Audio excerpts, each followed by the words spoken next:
Ready for a new adventure? Where a simple wrong number changes everything.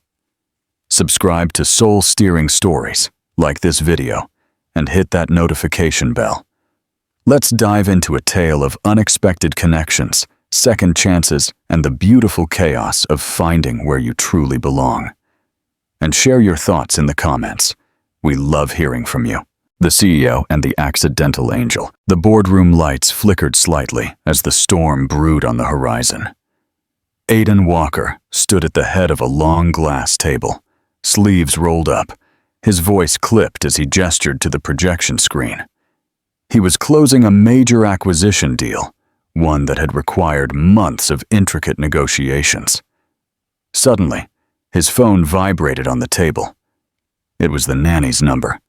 He frowned, offered a brief, curt apology, and stepped into the hallway. "What's wrong, Marlene?" A frantic voice crackled through the speaker. "Mr. Walker, I am so sorry. I can't pick up Mia tonight. My car broke down and there's no way I can get into the city." Aidan pinched the bridge of his nose. "You're telling me this now? My daughter is sick, and I have another hour of this meeting. I've already called your assistant. She said she'd find someone to cover for you." He hung up, took a deep breath, and re-entered the meeting. He gave instructions to his VP, then checked his messages. A single message from his assistant blinked on the screen, found an emergency sitter, Lucy's sister, on her way now. He tucked his phone into his pocket and left the office, stepping into the elevator with the calm of someone accustomed to living in perpetual crisis. He arrived at his penthouse 20 minutes later. He loosened his tie and stepped into the soft glow of the apartment. Mia was curled up on the sofa under a blanket, her cheeks flushed with fever, clutching her favorite stuffed rabbit. She looked up at him sleepily. "Daddy!" He knelt beside her and brushed the hair from her forehead. "I'm here, sweet pea. You'll be feeling better soon." The doorbell rang. He straightened up and headed to the door, expecting to see the usual uniformed professionalism of one of Lucy's colleagues. Instead, there stood a woman soaked to the bone, her hair pulled back in a messy bun, holding a small cloth bag and dressed in a navy cardigan that looked more suited for a classroom than an emergency babysitting call. She blinked water from her lashes, then looked at him. "Hi, I'm Lily Harper. I got a text saying someone needed an emergency sitter." Aidan frowned. "You're Lucy's sister." She tilted her head. "Lucy who? I think there's been a mistake." There was a long pause. Then Mia coughed behind him, a frail sound that twisted his gut. He opened the door wider. "Mistake or not, I need help right now. Can you stay? Just for tonight." Lily hesitated. Then she nodded. Of course. Within minutes, she'd shed her coat, kicked off her shoes, and was kneeling beside Mia on the sofa, speaking to the little girl in a soft, rhythmic voice. She took her temperature with a gentle touch, helped her sip water, and whispered stories while rubbing her back. Aidan stood in the hallway, stunned. When he returned with the fever medicine, Mia had drifted off, curled up against Lily. He handed her the medicine in silence. "You seem to know what you're doing," Lily smiled without looking up. "I used to be a preschool teacher. I'm taking a break." Aidan didn't ask why, just watched as Lily gently shifted Mia onto a pillow, pulling the blanket up to her chin. Later in the kitchen, Lily brewed tea she found in the cupboard, while Aidan perched on the counter, still trying to process how this stranger had managed to calm his daughter faster than anyone else.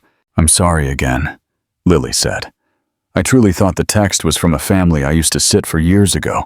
I just showed up." He shook his head. "You showed up when it mattered." They sat in silence for a moment. Then Lily glanced toward the hallway where Mia slept. "She's a wonderful little girl. You must be doing something right." Aidan let out a sigh that sounded like release. "I try. Some days it feels like I'm just surviving. You're not the only one." He looked at her more closely, noticing the weariness etched around her kind eyes. "You seem good at this. Are you sure you're not still teaching?" She smiled faintly. It's complicated. He didn't press. But there was something about her, her presence, her quiet steadiness, that unsettled the part of him that had learned to function without needing anyone. As the rain continued to drum against the windows, Aiden Walker, CEO of Walker & Company,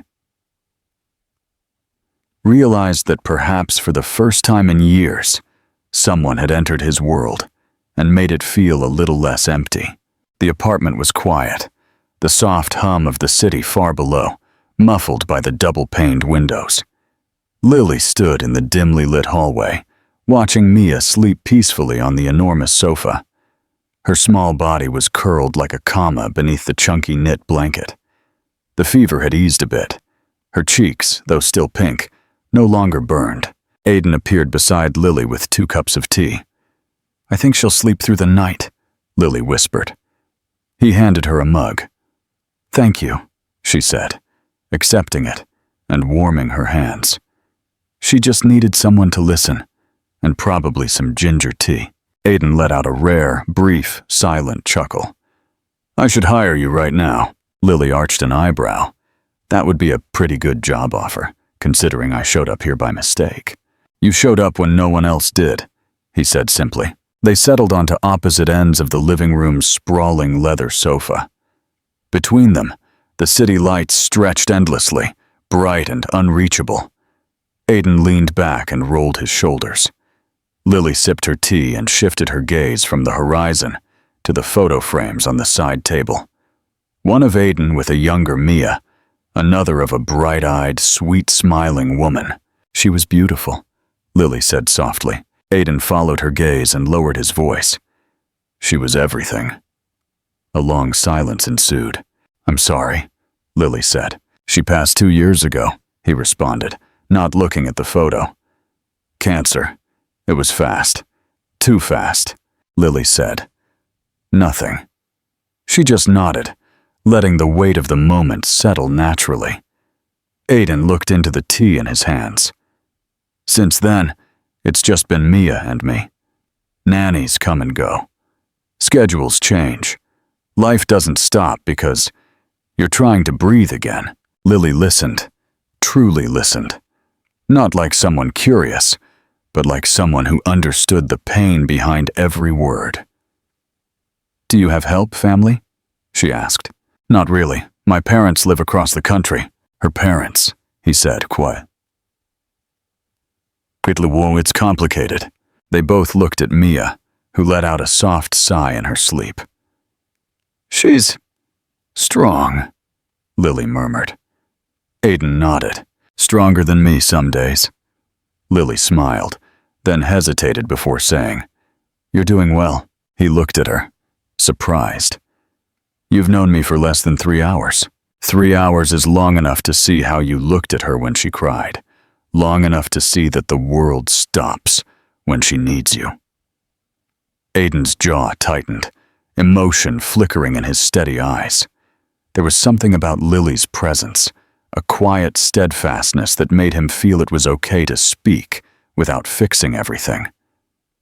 So he said, gently changing the subject, "Why isn't someone like you in a classroom full of kids?" Lily hesitated.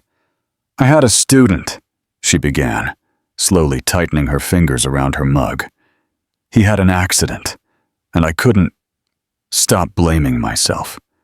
Even though no one else did, I took some time off, and then more time, and I never went back." Aiden didn't interrupt. He just nodded slowly. "I think," Lily said after a long pause, "I forgot how to be around kids without being scared." He tilted his head slightly. "You didn't seem scared tonight." She smiled faintly. "Mia made it easy?" They both fell silent again, not uncomfortably, but in that strange space where 2 strangers begin to feel a little less strange. Finally, Aiden stood. "You can stay in the guest room. It's down the hall. Mia sleeps better when someone's close, and I trust you." Lily blinked. "Are you sure?" He gave her a tired but earnest nod. "I haven't been sure about much lately, but this feels right." She followed him to the hallway, pausing once more to look at the sleeping child on the sofa. Aiden looked at her. "Thank you, Lily, for tonight." She smiled. "Thank you for letting me stay." When the guest room door closed behind her, Aiden stood alone for a moment, looking at the space she had just occupied. Something unknown stirred within him, like the beginning of a question he didn't quite dare to form yet. But somewhere down the hall, a stranger was already making his world feel less like a burden and more like a home. The next morning arrived in quiet, with sunlight peeking through the half-drawn blinds. Aiden was already dressed in a crisp suit, pacing the kitchen with his phone pressed to his ear as he poured cereal into a bowl. Mia sat on the counter in her pajamas, swinging her feet and idly playing with a spoon. Across from her, Lily appeared in the doorway, dressed in her usual attire: simple jeans, a soft gray sweater, and her hair casually pulled up. "Good morning," she said sweetly. Mia's face lit up. "Miss Lily," Aiden said, surprised by his normally reserved daughter's burst of emotion. "I guess someone's happy to see you." Lily smiled and walked over. "How's the fever?" "I feel like pancakes," Mia announced proudly. Aiden raised an eyebrow. "You barely ate toast last night." "I changed my mind," Lily laughed. "Do you mind if I whip some up? I'm kind of a pancake wizard." Aiden hesitated, then stepped aside. "Be my guest." Within minutes, the kitchen was filled with the aroma of vanilla and cinnamon. Mia giggled as Lily expertly flipped pancakes and added blueberries in the shape of stars. "I didn't know we had blueberries," Aiden murmured. "Found them behind a stack of protein bars," Lily replied, giving him a playful look. He sat on the counter and watched as Mia devoured her breakfast. He hadn't seen his daughter this animated in weeks, not even with family, let alone hired nannies. After clearing the dishes, Lily turned to Aiden. "If you need help today, I'm free." "Don't you have other plans?" She shrugged. "Not anymore." Aiden watched her for a moment. The offer wasn't professional. It was personal, somehow. She was choosing this, choosing them. "I'd appreciate that," he said. What started as one more day turned into 3, then a week. Lily became a part of their daily rhythm. She took Mia to the park, taught her how to fold paper swans, and helped her practice her letters with glitter markers and too many stickers. Aiden came home each night to laughter echoing down the hallway and stories he hadn't heard before. Stories Mia hadn't wanted to share with anyone. One warm Saturday afternoon, Aiden invited Lily to join them at the farmer's market. They wandered among stalls of fresh flowers and homemade jams. Mia clung to Lily's hand as they admired a small puppet show. They bought lemonade and shared a giant cinnamon roll that Mia insisted on feeding to them by turns. It felt dangerously like a real family. Later, at the park, they spread a blanket under a tree.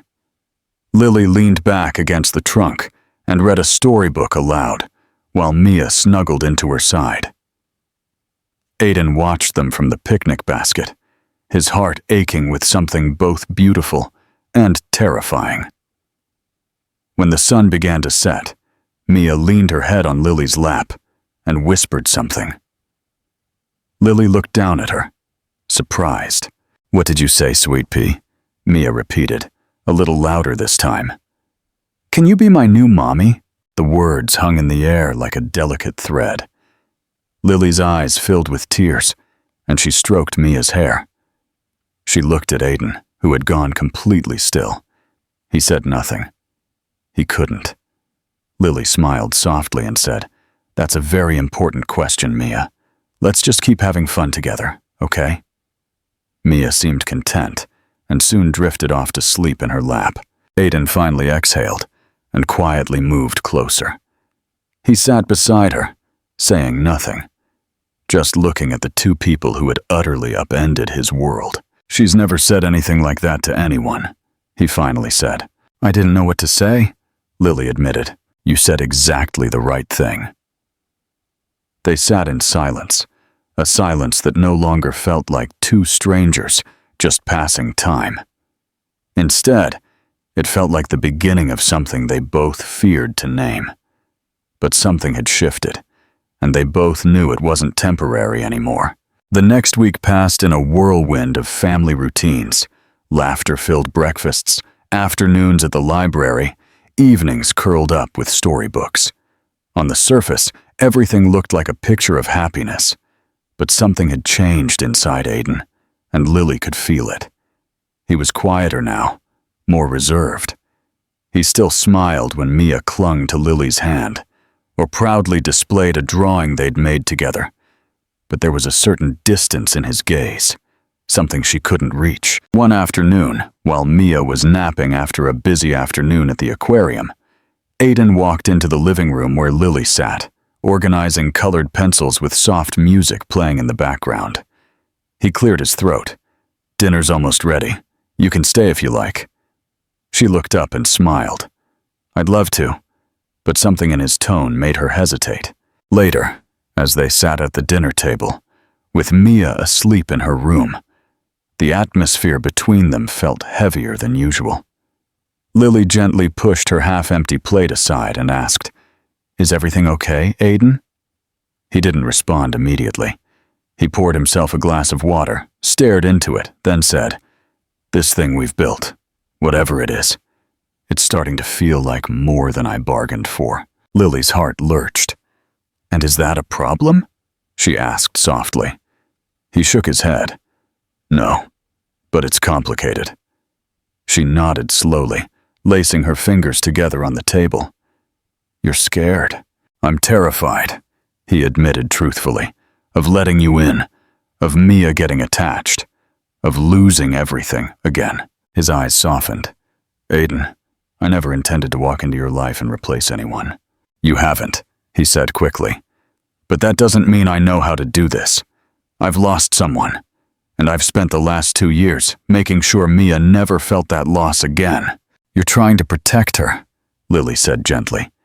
"And maybe protecting her means not letting anyone get too close." A lump formed in Lily's throat, and in mine, too. He didn't respond. The silence was a confirmation in itself. Lily slowly rose and picked up her bag. "I think I should go." "Lily," he began, but she gave him a small, sad smile. "You don't have to explain. I understand. You're not ready." She walked towards the front door, paused, and turned one last time. "I wasn't looking for a family when I showed up at your door that night, but somehow you became one, and I don't know how to walk away from that without it hurting." She left before he could respond. The apartment felt colder after she was gone. The next morning, Mia woke up to find Lily's shoes weren't in the hallway. She looked around, confused, and found a small, folded note on the playroom table. Her tiny fingers slowly unfolded it. "You are brave and kind, and I will always love you. Love, Miss Lily." Mia clutched the note to her chest and began to cry. When Aiden rushed in, she looked up, her eyes brimming with tears. "Did Miss Lily leave because of me?" Aiden knelt beside her and pulled her into a hug. "No, sweet pea. She left because of me." And for the first time in a long time, he realized something painful and clear. He had built walls so high around his heart that even love couldn't get in, that he had now pushed away the only person who had made him believe it was okay to feel again. Days passed, then a week. The apartment was quieter. Too quiet. Mia stopped asking about Lily after the third night, but she carried the small note with her like a talisman, clutching it in her tiny hands when she thought no one was watching. Aiden observed her, guilt gnawing at him like rust. He still got up early, made her lunch, took her to preschool, and went back to his meetings as if nothing had changed. But everything had changed. One afternoon, after a particularly drab meeting, Aiden sat at his desk, staring at a coffee mug Lily had once left on the shelf, a simple ceramic mug with small sunflowers. She had said it reminded her of something warm, something she missed. His chest tightened. I made a mistake, he muttered under his breath. Without thinking, he pulled out his phone and scrolled through his contacts until he found a familiar number. It wasn't Lily's, she'd never given it to him, but the nanny service he thought he'd called weeks ago. This time he asked directly, "Do you know where Lily Harper is?" There was a pause on the other end of the line. Then a hesitant voice said, "She volunteers at the Maple and Bloom Books bookstore downtown. She sometimes works with kids there." That evening, Aiden stood outside the small bookstore, nestled between a bakery and a flower shop, his heart thrumming. Through the storefront window, he saw her. Lily was sitting in the reading circle, legs crossed on a rug, surrounded by a small group of children. Her eyes sparkled as she read a brightly illustrated book. Her voice was animated and full of life. She laughed and gesticulated with enthusiasm, and the children roared with laughter. Aiden couldn't move. She seemed so much herself, so alive in a way she hadn't been when she left. When the reading session ended, she stood up and hugged a little girl goodbye before gathering the scattered books. As she turned towards the store's entrance, her eyes met his through the glass. She froze. Aiden slowly stepped inside, his hands in his coat pockets. "Hi," he said softly. Lily looked unsure, cautious. "Hi. I didn't come to ask you to come back," he said. "I just wanted to thank you." She tilted her head. "For what?" "For giving me something I couldn't give you, for giving me something I didn't. No, I needed." Lily lowered her gaze. "You made it clear you weren't ready." "I wasn't," he admitted. "But losing you made me realize that maybe I'll never be ready if I keep living in fear." She crossed her arms, but her expression softened. "Fear is real, Aiden, but so is love." He took a step towards her and pulled something from his pocket. It was a bracelet, bright plastic beads strung unevenly with the letters MIA in the center. "She made it for you the night you left," he said. She hid it under her pillow. "I found it this morning." Lily's fingers trembled as she reached out and took it. "She misses you," he said. "We both miss you." "I miss her too," Lily whispered. Then, after a long pause, she added, "And I miss you." Aiden's eyes brightened. "Lily, I don't want to pretend I have it all figured out, but I do know this. When you left, everything just went empty." He exhaled slowly, his voice catching, just enough to betray the man hiding behind the CEO. "I want to try with you. With Mia." He looked up, hope shining like dawn in his eyes. "I can't promise I won't be scared," she said. "I don't want it to be perfect," he replied. "I just want it to be real." She smiled then, a soft, steady smile, and moved into his arms. As he held her tightly, the bracelet pressed between their palms. Aiden knew he had just been given a second chance, and this time, he wasn't going to let it slip away. Lily didn't move back in. Not immediately, but she started showing up again, quietly, like a melody slowly returning to a forgotten song. She came in the mornings before preschool, helped Mia pick out her socks, always mismatched on purpose, and slipped little handwritten notes into her lunchbox. Sometimes they said things like, "Be brave today," or, "Remember, the sun rises for you."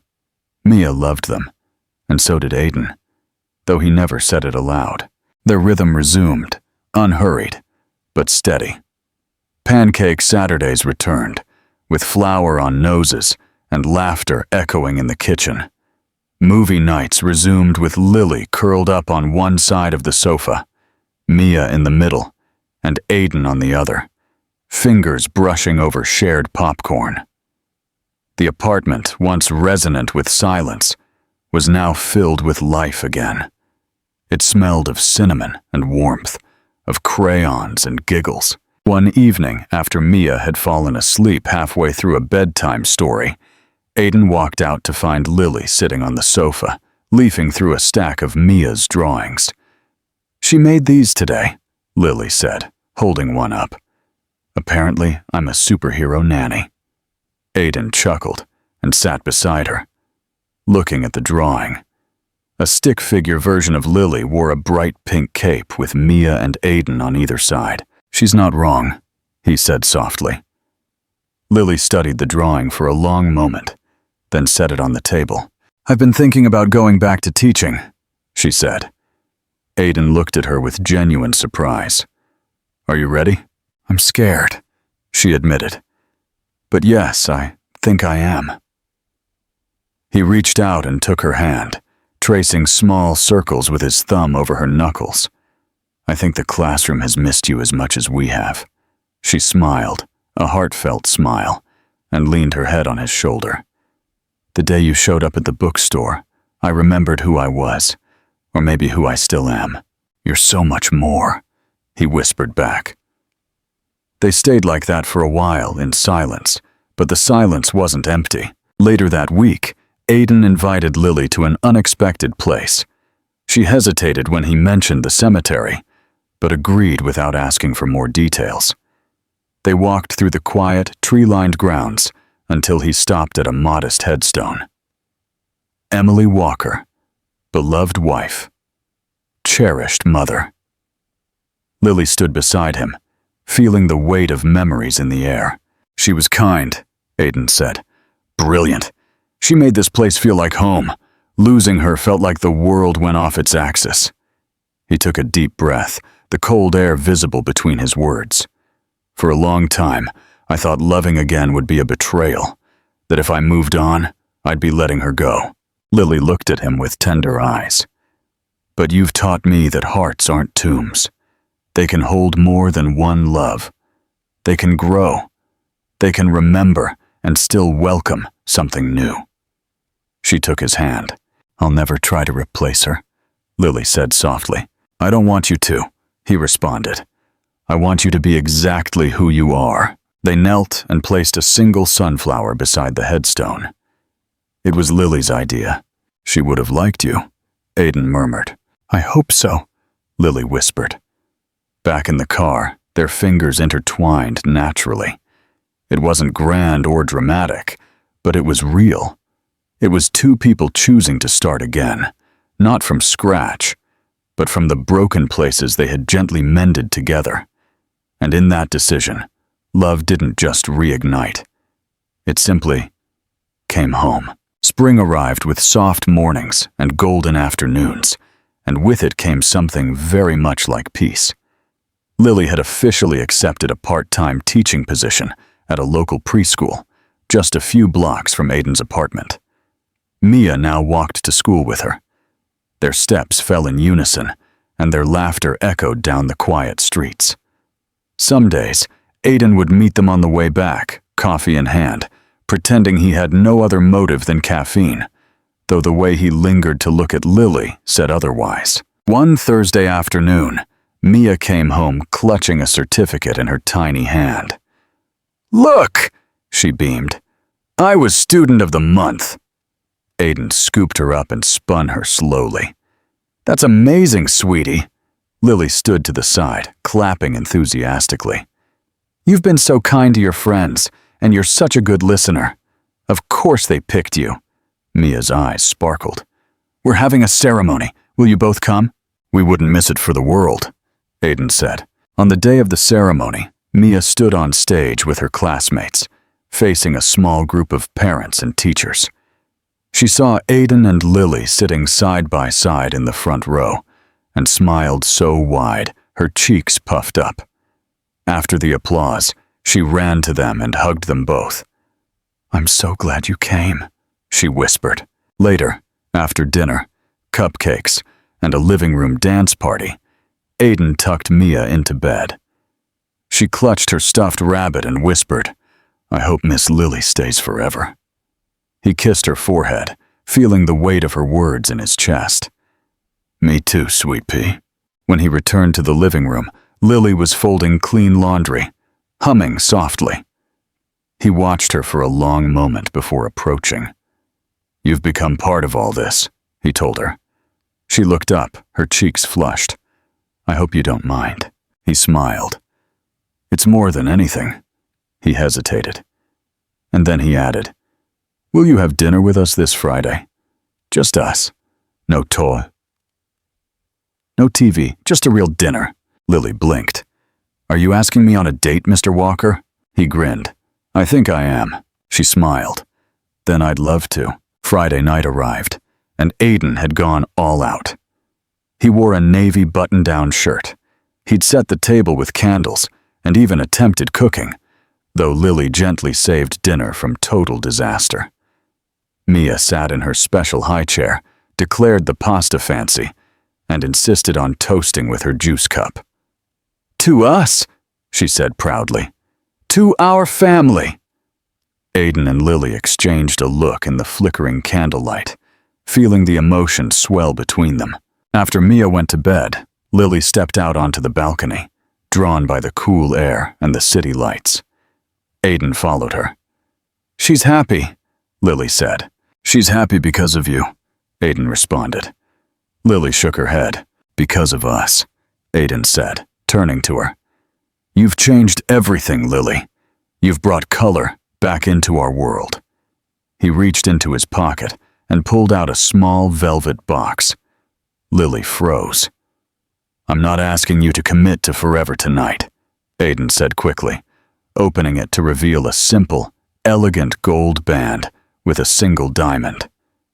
"I'm asking you to say yes to right now, to waking up here, to pancakes, to books on the floor, to all of it, with me." Lily's eyes filled with tears. "Yes," she whispered 1,000 times. "Yes." From the hallway, a sleepy voice asked, "Did someone say pancakes?" Both laughed, and Aiden turned to Lily, sliding the ring onto her finger with a look so full of quiet love it could have made the stars weep. And in that moment, nothing was missing. No ghosts lingered. Just them, together, and more than enough. A year later, sunlight filtered through the trees of a quiet garden behind a brick row house in Brooklyn. White chairs lined a narrow cobblestone path, petals were scattered underfoot, and laughter drifted softly on the air. The backyard wedding was small and intimate. Just a few close friends, some colleagues, and Mia, who had self-proclaimed herself the flower girl, ring bearer, and boss of everything. Lily stood at the end of the path in a soft ivory dress, simple and timeless. Her eyes shone as they met Aiden's, who stood beneath a canopy of white flowers, Mia clinging to one hand, a bouquet in the other. When Lily reached them, Aiden took both her hands in his. "You came into my life by accident," he said, his voice warm. "But loving you has been the most intentional thing I've ever done." Lily's voice trembled as she replied, "I didn't know I could find my home in someone else's arms, but you and Mia are the home I never dared to dream of." The officiant smiled and declared, "By the power vested in me, I now pronounce you husband and wife." Before he could say anything else, Mia shouted, "You can kiss now!" Everyone laughed, and Aiden did. Their kiss was soft and sure, and Mia threw handfuls of petals into the air, like confetti. The reception that followed was just as simple. Folding chairs, string lights, mason jars filled with lemonade, and a chocolate cake that Mia helped decorate unevenly. There were no press releases, no grand ballroom, no spotlights. Just love. A year later, the charming neighborhood storefront read, "The Sunflower Library, Children's Books and Community Classes." Inside, Lily stood behind a table, guiding a small group of children in a craft session. Crayons and colored pencils rolled across the table. The walls were covered with storybooks, and in the back room, Aiden read to a group of toddlers who listened intently to every word of The Very Hungry Caterpillar. At his feet sat a small boy with dark curls and wide eyes. Theo, not yet 2, had Lily's nose and Aiden's curiosity. Mia, now a confident 6-year-old, sat nearby and read aloud to Theo when her brother finished. "You're going to be a great reader like me," she told him matter-of-factly. One Saturday afternoon, a sleek black car pulled up in front of the shop. Charles and Margaret Walker, Aiden's parents, stepped out of the car. They had remained distant during his early years of struggle, but time had softened them. Inside, Mia ran to the door. "Grandma, Grandpa, do you want to see Theo again?" They entered, hesitant but smiling, and Lily carefully handed Theo to them. Aiden's father held him awkwardly, unsure, but Theo gripped his tie and giggled. Something broke in the old man's face. He looked at his grandson, then at Aiden. "You've built something good here," he said. Aiden simply nodded. "I had help." Later that night, as the sun set behind the red brick buildings, Aiden sat on the back steps of the shop, Lily leaning against his shoulder, and Theo asleep in his arms. "Do you remember the night we met?" she asked. "You mean the emergency nanny mix-up?" he teased. She nudged him. "That was chaos, the best kind of chaos." They sat in silence, watching fireflies flicker in the garden. "I used to think family had to be a certain way," Lily murmured. "But now I know it's just love. It always has been." Aiden kissed the top of her head. "And this is the kind of love I never thought I deserved." Theo stirred, and Lily hummed softly to soothe him. Inside, Mia arranged books on a shelf, one labeled Mia Walker's Picks. One of the titles was how families are made, not by blood, but by showing up, by staying, by loving, even when it's hard. And underneath was a painted sign that read, "You belong here." The Walker family, messy, noisy, and imperfect, had found everything they needed in each other. Thank you for joining us on this emotional journey. Aiden, Lily, Mia, and little Theo have reminded us that family isn't always about perfect beginnings, but about the people who choose to stay, to love, and to build something real from unexpected moments. Sometimes, a wrong number leads you to the right person. And sometimes, love finds you when you least expect it, but exactly when you need it most. If this story moved you, made you smile, or touched your heart, we invite you to subscribe to Soul Steering Stories. Every week, we bring you new tales of love, healing, resilience, and the quiet magic of human connections. Hit that subscribe button and let us continue to touch your soul, one story at a time.